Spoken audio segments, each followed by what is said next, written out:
เมื่อสูงพี่น้องผู้ปั่นแห้งสื่อข่าวเซียนมีเดียครางเซนะครับเนาะเมื่อในก็แม่นงานในวันที่17เดือนธันวาคม2025นะครับตอนด่านในรายการข่าวค่ะตอนนี้ได้ก่อเดี่ยวตั้งข่าวเงาเกี่ยวกับพี่รองตับซึกเก่าก้าง MNT ตียอบปดทุบ7ถามแหมตายกวนเหตุการณ์ภายเริ่มได้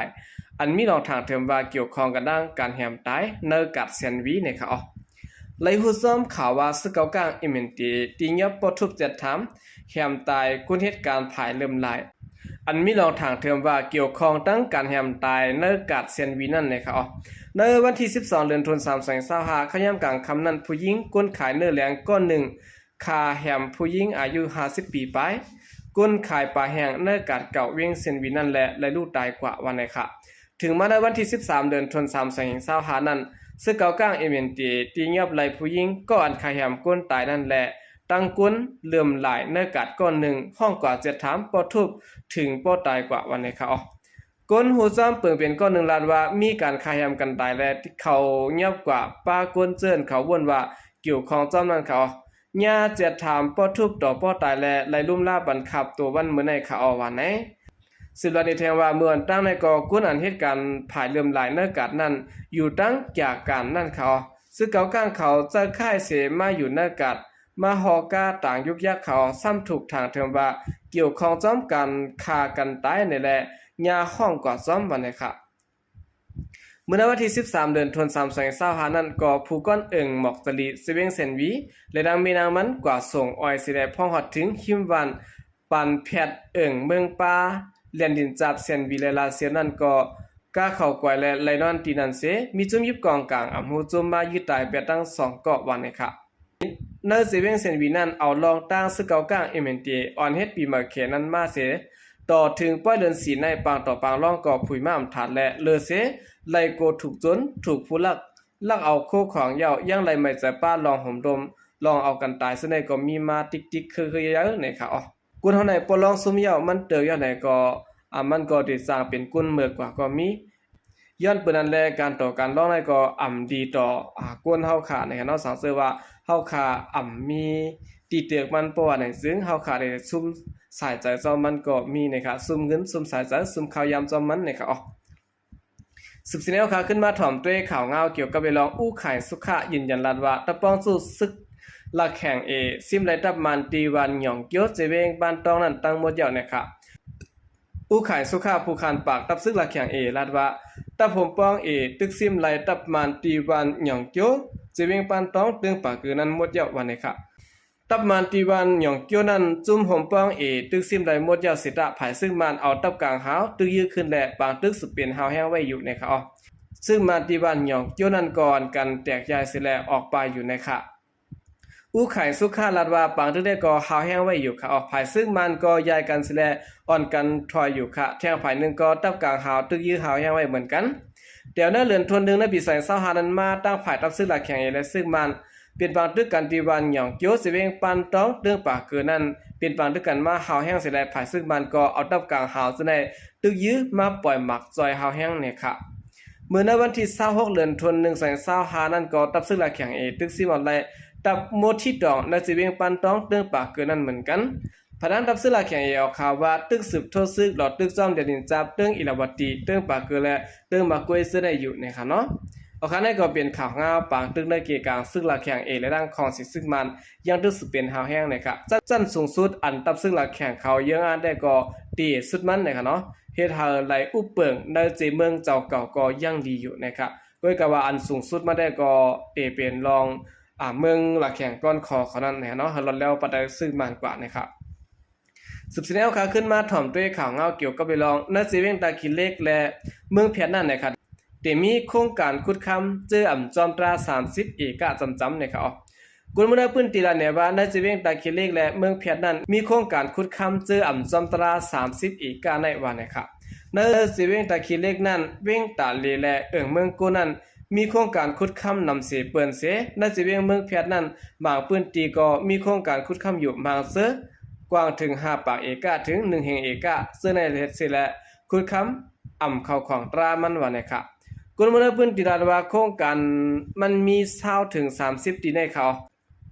ไหลขว้างคุดเศรษฐีค่ะเขาหมอนเงินปริขารในพื้นที่สิได้ขุดออกไว้วันนะครับ โครงการคุดค้ำจะนั้นไหลกึดย่างกว่าพองโควิดนั้นเก็บ1สิแลถึงมาในปี2021นั้นมาขึ้นนำขึ้นมาขึ้นยาววันนะครับเพลือคุดค้ำอ่ำเข้าของระยะอ่ำสนใจบ้านรองตุ้มเตอร์ต่อกวนเมืองในพื้นที่คุดจอมหนังกลางเจอเขาคุดนันกวยนะครับในเว้งตาเลนั้นจอมโครงการคุดค้ำเปลี่ยนเพกล้องต่อสภาวะและสารกล้องลงจอมแม่นำล้างเว้งตาเลนั้นอยู่นะครับยันเบนั้นสารกองเจนั้นตุ้มเตอร์ต่อกวนเมืองเจิ้นอยู่ซ้ำผังแม่นำล่างนั่นแหละเมื่อวันที่14เดือนธันวาคม2025นั้นกวนเมืองไทยเขาอ่อนกันออกมาในการสารคัดการคุดค้ำในเมืองใต้ปลออกนั้นอยู่นะครับในเมืองใต้ปลออกและเมืองไทยปลออกนั้นในเดือนเซปเทมเบอร์ในปี2024นั้นทบเพศสภาวะเฮาแห้งและกวนเมืองพื้นที่อ่อนกันลาดว่าย้อนโครงการคุดค้ำเจนั้นและเฮ็ดให้ลินกลมลินเงานะเนาะมาลูกสาวคนเยกวนเมืองเนี่ยเขาเอาไว้เสนำรถยาวก็กึดไว้ลินกลมดินเงาซัมโปเตรียมเคลื่อนกวนเมืองเนี่ยค่ะป้อกอมนำนองเสแหลมมีการคุดค้ำได้ก่อลินกลมดินเงาซึ่งได้เตรียมนำตันในวันเนี่ยค่ะโอเคได้ก็เป็นข่าวนะเราลองการคุดค้ำตีในเมืองใต้ตะวันออกนำมาย่อก็การคุดค้ำซึ่งได้เข้าของตราวันเนี่ยค่ะสืบสิแนวค่ะขึ้นมาถ่อมด้วยข่าวเงาเกี่ยวกับเรื่องเมืองเขตนะครับเนาะห้องเอาตับซึกเก่ากลาง MND 4 ตอนกว่าครบทบไว้นะครับตั้งไผ่เมืองเขตนะครับเนาะห้องเอาผู้ก้อนซึกตับซึกเก่ากลาง MND ตา4 ตอนมาครบทบกันขันไว้ก่อนหน้าปังครบทบอุปโภอันเตจะเทศในเดือนธันวาคมในเกตับซึกเก่ากลาง MND แต่ด้านของสิซึกมันที่เว้งคุณมิงเมืองเขตนั้นไหนได้ฮู้ซ้อมแหล่งข่าว MND เขาปืนเผาไว้หนังไหนไว้หลังปังตึก1027เย้านาดินอันตับซึกเก่ากลางซิมไดมาซึ่งนั้นอยู่ในดังตับซึกเก่ากลาง MND อันควักนาดินสิแลขึ้นแม่ขอดพอดขึ้นมาเหมือนนั้นเป็นเจดอนเก่ากลางเจดอนเมืองโกเจดอนกดขายเจดอนเซนวีเจไดสิแลผู้นำซึกที่นั้น4 ตอนในภายเมืองเขเขาห้องเอาออกเข้าร่างกว่าครบทบและจุ่มเจอซึกเก่ากลางเขาเลยออกเข้าร่างกว่าเมืองเขเมื่อวันที่11เดือนธันวาคม2025ปุ่นมาในนะครับเกี่ยวกับเรื่องในสิได้ผู้มีปุนพรในจุ่ม MNT ก่อน1รัฐก่อนที่ดังสื่อข่าวใต้คลิปเล็กนิวเขาว่า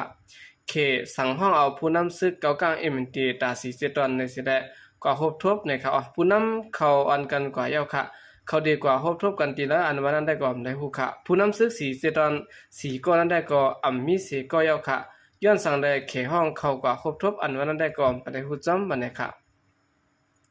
ไว้เสตับซึกเก่ากลาง MNT และด้านของสิซึกมันได้พบทบอุปกันที่เว้งคุณมิงเมื่อวันที่15เดือนธันวาคมนั้นยาว2ฝ่ายไล่ลงลายมือกึดตึกกันเป็นด้านกันเดี๋ยวในวันที่18เดือนธันวาคมนั้นมาอยู่นะครับไว้สินั้นยาวก็รอนของสิซึกมันเอาเฮอมินเซหลอดดึกในพื้นที่เก่ากลางนั้นเลยกึดย่างกว่าเสียแหละเพราะว่าถึงมาในวันที่22เดือนธันวาคมนั้นซึกเก่ากลางในด้านของสิซึกมันที่มีรองพบทบอุปกันที่เว้งคุณมิงเมืองเขแทงนะครับผู้มีบุญพรซึกเก่ากลาง MNT 10ลัดแทงว่าสังว่า2ภายอุปโองบมีกันย่อเลยสิแหละสังว่าเอาเว้งลาเซียวอาปันซึกมันขึ้นก่อนแน่บางอุปโอจังเตเย้าโตออกมันก้วยกาไปเตต้อหนังเกาะลองแน่ป้อเฮาติได้ปันปอกลง12อันนั้นก็นาดินหิมหอมนั้นตั้งหมดติจันเข้าสักป้าไว้ในเว้งเส้นวีกว่าเดือนสุดท้ายก็ลูกตีเขตร้อยอันใส่ป้าไว้ในเว้งเส้นวีนั้นตีไหลปันขึ้นเขตร้อยอันวันนั้นอองตีนั่นก็ป้ามันอยู่ตีการอุปโอไหลเฮ็ดไหลแกมมันไว้ซึ่งไหนก้อยขาวันไหนค่ะเนาะเมื่อวันที่11เดือนธันวาคมนั้นตัวแดนคึกต้นกุนเอเชียพ่องลงภายนอกเมืองเขแต้งจีจนกว่าพบทบผู้นำซึกมันมินออนไลน์ตีนี้ปีต่อเหมือนกันนะคะทีนี้ปังพบทบในหลายอุปโอกันกว่าลองตัดจะเฮ็ดบางดึกตังในภายของสิซึกมันหางแฮนสั่งละลายไว้ย่อก็เลยอุบกุมกว่าป้าลองนักกันงำยินเมืองมันซื่อในแหละลองโฮมือกันตั้งเมืองเขซื่อในขอบุญเผาของสิซึกมันนั้นป้าไว้หนังไหนย่อก็เฮาข่าวก็ว่าจุ่มละวากะของสิซึกมันตีจางเข้ามาในเวียงลาเซียวในเรือนในเสียงเลยฮู้ว่าจางที่มีตั้งเข้ามาไหลในก้วยที่เข้ามาได้หือเข้ามานั้นไปไล่ฮู้ในค่ะเนาะอันจุ่มละวากะที่เข้ามาในก็เตมาตาปังดึกตัง5มาเก็บเสียนสายหมายคนนับกุนไหนไปได้ฮู้จ้อมแจงๆแรงๆวันนี้ครับเอาลองปองใจกันนั่ง2ฝ่ายเสียได้จุ่มละวากะเขาก็จางเป็นได้อยู่เพราะว่าเป็นของสิซึกมันป้ากองกลางเสเขามาได้ก่อมไรหนังเก่าเลยสินั้นสั่งเจอว่าลุมละวากะมาก็ผู้หับการ MNT อันตรงหนึ่งอยู่ในสิเวียงลาเซียนในเพราะว่าหันดีจอมละวากะผู้หับการของสิซึกมันเขาในจึงลาดว่าได้ใจในก็เลยอยู่ซ้ำว่าผู้หับการห้องการภายกดทัดก้นเขาเมืองของสิซึกมันเขามาก็ ลาเซียวในติสืบเป็นนารินคึกตอนหมายหนึ่งของซึกเก่ากลางเอเมนตีเขากล้วยไหนสืบลัดนี่หนังไหนยอก็ยังสืบลัดแทงว่าจุ้มซึกเก่ากลางเอเมนตีเขาก็เปิดขึ้นปกป้องเวียงลาเซียวนั่นก็เขาคัดจะเสียงเสียและเฮ็ดสร้างแต่ๆเขาจอมหนังห้องการเกี่ยวข้องเขาตุย้อนเสียซึ่งในก็ตาเก็ดเคเพคือมินเสียและต่อเอาคู่ของอันดีนั้นส่งกว่าเตียนรถเพไว้อยู่ว่านะครับนอกจากนั้นก็จุ่มซึกเก่ากลางเอ็มเอ็นตีอันจะเฮ็ดเปลี่ยนปังปล่อยซ่อนนำคึกคักอย่าลงตีเวียงลาเซียวเนเลือนเอฟหรือในเสียมกาดตุย้อนป้าหาก้นเนปอกเนย่อมตั้ง12ปอกเข้าห่มจอมป้าว่าไหนครับหรือสินั้นก็คู่ของทอดแมตอันดุกเมืองศรีลังกาเอามานั้นก็เมื่อในวันที่11เดือนธันวาคมนั้นแล้วมาลัดผ่านเมืองเขตสิและมาหลุดันใบสาตีเกี้ยงยันใต้อ่องต่อถึงในเรือนเสียงในวันไหนครับพ้องแผนการยันซึก1027นั้น MNT ซิมเอาไลเวียงลาเซียวเหล่ากายโฮมซิมเอาเวียงเกาเวียงเสียและยึดซิมเอาไลบาดแห่งเงางุนตึกซึกเสียงของวันออกของสิซึกมันตั้งหมดนะครับเอาการได้ก็เป็นภายทางเมืองเขตนะครับเนาะไลจี้สั่งห้องเอาผู้นำซึกเก่ากลาง4เจตอนหากว่าครบทบลงมองจึงเมืองเขตเขานะครับนั่นเตอุลาเจือหืออำนั้นก็ติงยับไว้จุ่มซึกสีกอในเสียและติ๊กเตียงหาซึกเก่ากลางถอเวียงลาเซียวหือซึ่งในก็ถูกดีวนป้าอยู่นะครับโอเคกำเนินซึ่งในก็ยินโจมนับยองคงมันถึงพี่น้องผู้กำแถมปัญหาเขาดังเสียงอยู่เขายินโจมนับยองมีน้ำเสขาใจก็เดียมาส่งค่ะ